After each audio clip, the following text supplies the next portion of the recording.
అస్సలాముఅలైకుం. Hi friends, weather చాలా చల్లగా ఉంది కాబట్టి ఈరోజు నేను చాలా మంచి స్నాక్ ఐటమ్ని ప్రిపేర్ చేద్దాం అనుకుంటున్నాను. పదండి మొదలెడదామా. ముందు ఈరోజు నేను ఒక మంచి స్నాక్ ఐటమ్ ప్రిపేర్ చేద్దాం అనుకుంటున్నాను. అది వడాపావ్. చూసి ఎంజాయ్ చేయండి.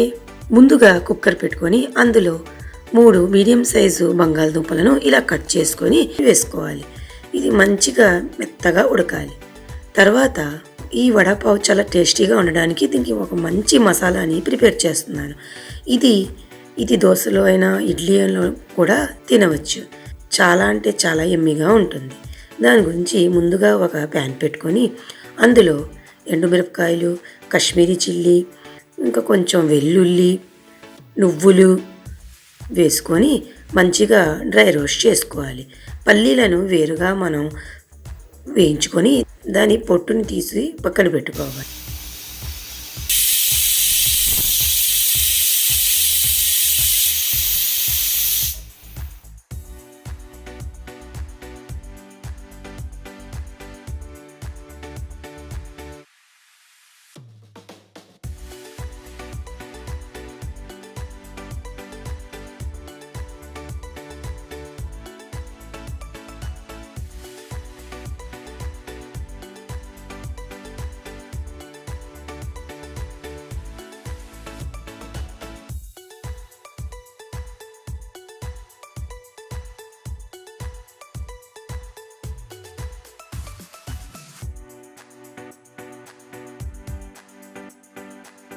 ఇప్పుడు అందులో పచ్చి కొబ్బరిని కూడా కొంచెం లైట్గా వేయించి వేసుకోవాలి. ఇవన్నీ చల్లరవడానికి పక్కన పెట్టుకోవాలి.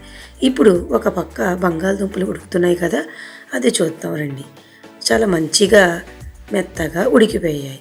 ఇప్పుడు దీనికి మొత్తం బంగాళదుంపల పీల్ తీసి దీన్ని మంచిగా చల్లారనివ్వాలి. దీని గురించి పోపును రెడీ చేసుకుందాం.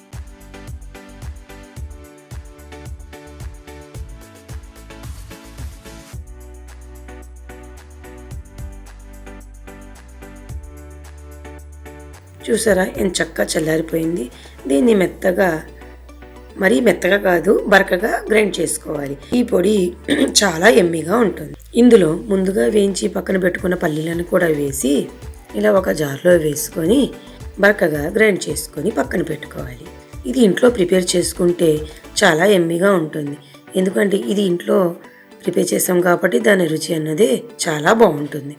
తర్వాత ఇందులో కొంచెం చాట్ మసాలా, రుచికి సరిపడా ఉప్పు వేసి మళ్ళీ ఒకసారి దీన్ని పల్స్ మోడ్లో తిప్పుకోవాలి. ఇప్పుడు మనకి ఈ పౌడర్ అన్నది రెడీ. తర్వాత ప్రొసీజర్ మొదలెడదాం రండి. ఇలా చల్లని వాతావరణంలో ఇలా ఇంట్లో మంచి మంచి స్నాక్స్ చేసుకుని తింటే ఆ రుచి అన్నదే వేరు. ఇలా గ్రైండ్ చేసుకున్న తర్వాత దాన్ని ఇలా పొడి పొడిగా మనం వేరు చేసుకోవాలి. ఇది చల్లని తర్వాత మంచి పొడిగా అయిపోతుంది. ఇప్పుడు మసాలాని ప్రిపేర్ చేద్దాం. ఒక గిన్నె పెట్టుకొని అందులో కొంచెం నూనె వేసి ఆవాలు, జీలకర్ర, సన్నగా కట్ చేసిన ఉల్లిపాయ, 2 పచ్చిమిరపకాయలను వేసి కొంచెం సాటే అవనివ్వాలి. బ్రౌన్ కలర్ అన్నది రాకూడదు. మనకి ఉల్లిపాయలు మధ్యలో తగులుతుంటే టేస్ట్ అనేది బాగుంటుంది. ఇలా కొంచెం సాటే అయిన తర్వాత అందులో కొంచెం పసుపు, 1/2 స్పూన్ కారం వేసి ఒక నిమిషం పాటు వేగనివ్వాలి. తర్వాత అందులో ఉడికించి పక్కన పెట్టుకున్న బంగాళదుంపలను ఇలా చేత్తో స్మాష్ చేసుకుని అందులో వేసుకోవాలి. ఇలా మసాలా అన్నది ఇలా పోపు పెట్టుకుంటే బంగాళదుంప చాలా టేస్ట్గా ఉంటుంది. కొంతమంది పచ్చిది కూడా వేస్తారు, కానీ నేను ఇలాగా సాటే చేసి వేస్తాను కాబట్టి చాలా టేస్ట్ అనిపిస్తుంది. అందులో రుచికి సరిపడంత ఉప్పు వేసి బాగా కలుపుకోవాలి. మనకి ఆయిల్లో పోపులో వేగుతుంది కాబట్టి టేస్ట్ అన్నది మరీ పెరుగుతుంది. అందులో కొత్తిమీరను కూడా సన్నగా కట్ చేసుకొని వేసుకోవాలి. ఈ మసాలాని కూడా చల్లారబెట్టుకోవాలి. అంతలో మనం శనగపిండి మిశ్రమాన్ని రెడీ చేసుకుందాం.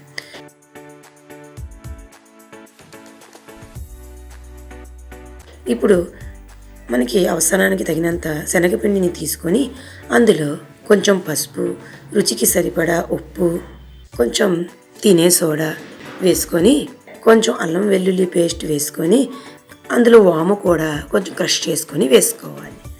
తర్వాత 2 స్పూన్ల వరకు బియ్యం పిండిని కూడా వేసుకోవాలి. కొంచెం కొంచెం వాటర్ వేసుకొని జారుగా కలుపుకోవాలి.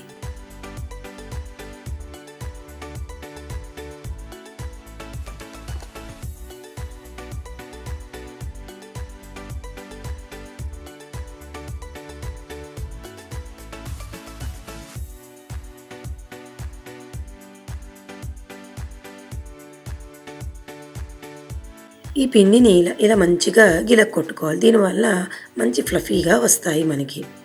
ఇప్పుడు కొంచెం వేడి ఆయిల్ని ఇందులో వేసుకోవాలి. దీనివల్ల మనకి వడ అన్నది మంచి గుల్లగా వస్తాయి. ఇప్పుడు ముందుగా ప్రిపేర్ చేసి పెట్టుకున్న ఈ బంగాళదుంప మిశ్రమాన్ని ఇలా వీడియోలో చూపిన విధంగా మనం కొంచెం ఫ్లాట్గా వత్తుకోవాలి. రౌండ్గా కూడా చేసుకోవచ్చు, కానీ మనం పావులో పెడతాం కాబట్టి ఇలా చేసుకుంటే మనకి తినడానికి ఈజీగా ఉంటుంది. ఇలా మొత్తం అంతటిని ఇలా ప్రిపేర్ చేసుకొని అప్పుడు మనం డీప్ ఫ్రైని చేసుకోవాలి. ఇప్పుడు ఒక్కొక్కటి తీసుకొని శనగపిండి మిశ్రమాల్లో ముంచి ఇలా వేరైన ఆయిల్లో వేసి డీప్ ఫ్రై చేసుకొని గోల్డెన్ బ్రౌన్ కలర్ వచ్చినంత వరకు వేయించుకొని తీసుకోవాలి. మనకి ఫ్లేమ్ అన్నది మీడియం ఫ్లేమ్లోనే ఉండాలి. అప్పుడే మంచి క్రిస్పీగా వస్తాయి ఈ ఆలూ బోండాలు అన్నవి. ఇలా మొత్తం ప్రిపేర్ అయిన తర్వాత ఇప్పుడు మనం పావు అన్నది ఇలా కట్ చేసుకొని, మనం ఫ్రెష్ పావునే తెచ్చుకోవాలి. ఇలా ఎంత సాఫ్ట్గా ఉంటే మనకి టేస్ట్ అన్నది అంత బాగుంటుంది. ఇలా మజ్జికి కట్ చేసుకొని రెడీగా పెట్టుకోవాలి. ఇలా మిగతావి కూడా మనం మొత్తం వేయించుకొని పక్కన పెట్టుకోవాలి.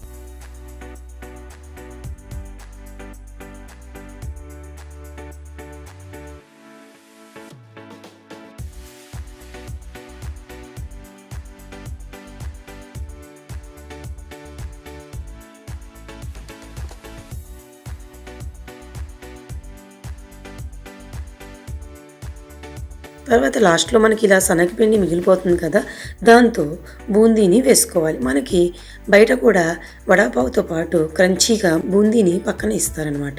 అది మనం ఇంట్లోనే ప్రిపేర్ చేసుకోవచ్చు. ఎలాగో పిండి మిగులుతుంది కాబట్టి దాన్ని ఇలా నేను వీడియోలో చూపిన విధంగా ఇలా వేసుకుంటే మంచి క్రంచీ బూందీ అన్నది రెడీ అయిపోతుంది. ఇది వడాపావుతో తింటే చాలా యమ్మీగా ఉంటుంది.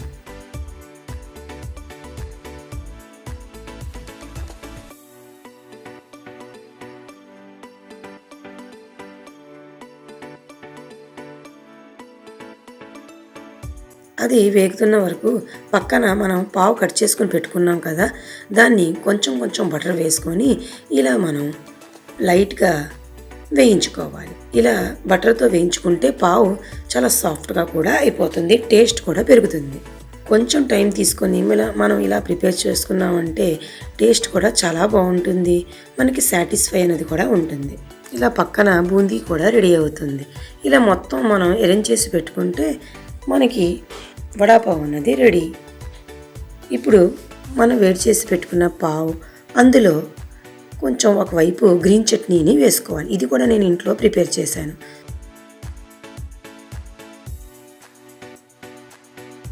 మనం ఇంట్లో గ్రీన్ చట్నీ ప్రిపేర్ చేసుకుంటే చాలా యమ్మీగా ఉంటుంది. దీంట్లో ఈ కలర్ అన్నది ఏమీ ఉండదు. ఫ్రెష్గా ఇలాగే తయారు చేసుకుంటే మనకి టేస్ట్ అన్నది బాగుంటుంది. ఇలా గ్రీన్ చట్నీ వేసిన తర్వాత అందులో మనం ముందుగా ఫ్రై చేసి పెట్టుకున్న ఆలూ బొండాని ఈ మధ్యలో పెట్టుకోవాలి.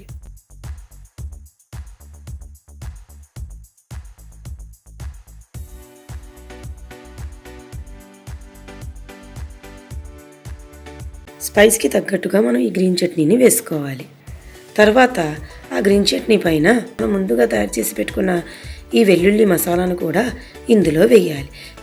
మెయిన్ మనకి ఈ మసాలా వల్లే ఈ వడాపావ్ టేస్ట్ అన్నది పెరుగుతుంది. ఇలా మామూలుగా మనం తిన్నా ఆ టేస్ట్ వేరుగా ఉంటుంది. ఇలా ఈ వెల్లుల్లి కారంతో తింటే ఆ టేస్ట్ అన్నదే వేరు. తర్వాత మనం ఫ్రై చేసి పెట్టుకున్న ఆలూ బోండాని పెట్టుకొని ఇలా ఒక ప్లేట్లో అరేంజ్ చేసుకోవాలి. అందులో మనం వేయించుకున్న బూందీ, మళ్ళీ కొంచెం వెల్లుల్లి పల్లి మసాలా వేసి దాంతో ఫ్రై చిల్లీ పెట్టుకొని తింటే చాలా యమ్మీగా ఉంటుంది. మీకు ఈ నా వీడియో నచ్చినట్లయితే పూర్తి వీడియోని చూసి లైక్ చేయండి, షేర్ చేయండి, సబ్స్క్రైబ్ చేయండి.